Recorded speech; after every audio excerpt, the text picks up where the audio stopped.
பெண்களின் தைரியத்தை பேசுங்க ப்ளீஸ். பொண்ணுங்களுக்கு தைரியமா? ஏங்க நீங்க தான் பயந்தாங்கோலிங்க ஆச்சே, உங்களுக்கு எங்களா தைரியம் இருக்கு அப்படின்னுட்டு நிறைய பேர் வர்ணிச்சு வச்சிருக்காங்க பெண்கள் பயந்தவங்க அப்படின்னு சொல்லி. ஏங்க உங்களுக்கு ஒண்ணு தெரியுமா? உதாரணத்துக்கு ஒரு முள்ளு நம்ம கால்ல குத்திருச்சு, அந்த முள்ளை எடுத்து தூக்கி போட்டுட்டு மறுபடியும் அந்த முள்ளை மிதிப்போமா?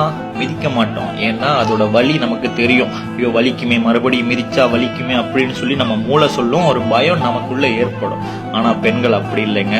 முதல் குழந்தை பெற்றெடுத்த பிறகு முதலாவதாக அவங்க பிள்ளை பெற்றுக்கிறாங்க.